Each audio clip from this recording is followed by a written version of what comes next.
electoral.com.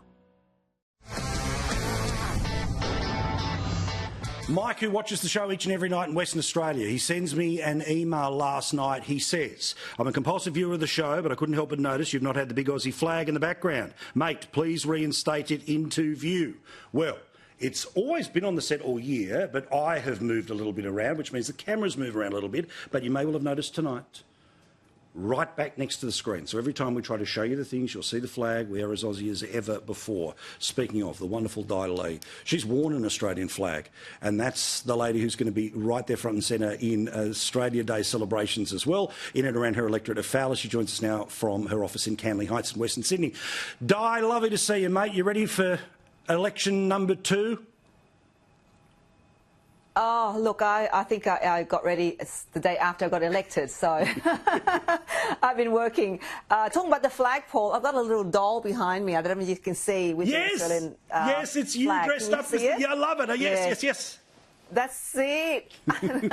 That's cool. Get somebody to send another one and I'll put it right up behind me as well. So, OK, let's talk about your fight for Fowler, right? Okay. Because obviously you were the KK killer. That was awesome, right? I believe that you, of the community, no doubt, in my view, the best option for Fowler for many, many terms to come.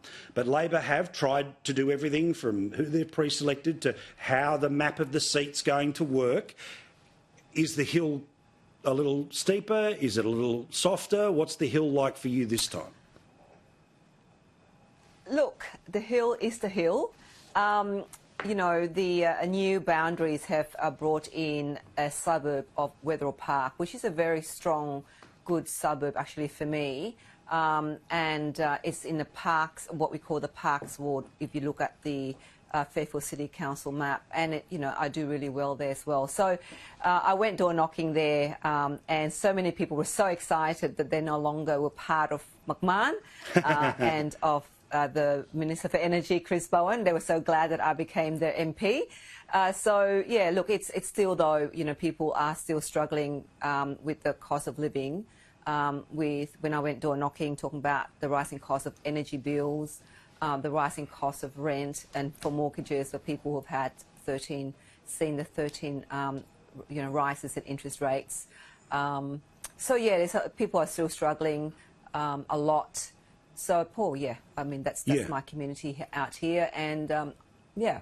So, I mean, Dai, obviously, you know, we've shown you on the program talking about fuel prices, talking about insurance, actually, you know, taking the ball right up to them each and every day in Parliament. So you've been an absolute advocate for the community on those issues. Do they say much back to you about what they think of the government and its efforts?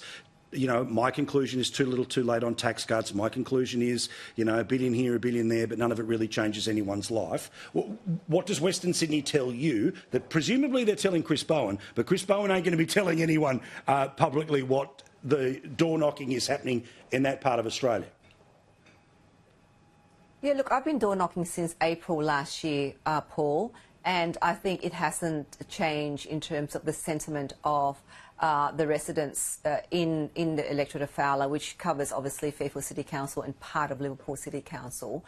And, you know, even today there was a comment on my Facebook page of a resident who said, you know, I've been such a long time Labor voter, but the work that you and, of course, our Mayor Frank Carbone have done, they have never seen before, that we are constantly out there being very strong advocate for our community. In my door knocking, people have said how much they are suffering in terms of mental distress. A lot of them are telling me they have to look for 2 jobs because energy prices have gone up, insurance price, and I have spoken on your program before about, you know, I think long before anybody talk about the rising cost of insurance. Absolutely. As well. And of course, constantly talking to you about petrol prices, and that is still an issue. And I think that's where the government really was stubborn in not, you know, bringing forth the fuel excise tax. Sing it, sister. To give that short-term reprieve for people, majority of Australians, and a lot of us are still driving cars out here. And I was just speaking to your cameraman, like to come from Western Sydney to go into the city, or to go anywhere, we have to go through many tolls. We have to pay a lot in petrol. And in terms of and then of course the cost, I mean, in cars insurance have gone up as well, the premium. So honestly, our community out here are really feeling the brunt of it. And in my door knocking, I don't believe I've door knocked so many suburbs. There has not been one person who's said to me, what this government is doing is good for them. And a lot of them actually are Labor voters who have said, you know what, I cannot believe I voted Labor last time, which meant at the last federal election they did not vote for me. Yeah. They said, that's it, no more, no more. They're coming to the new home. People are saying, you know...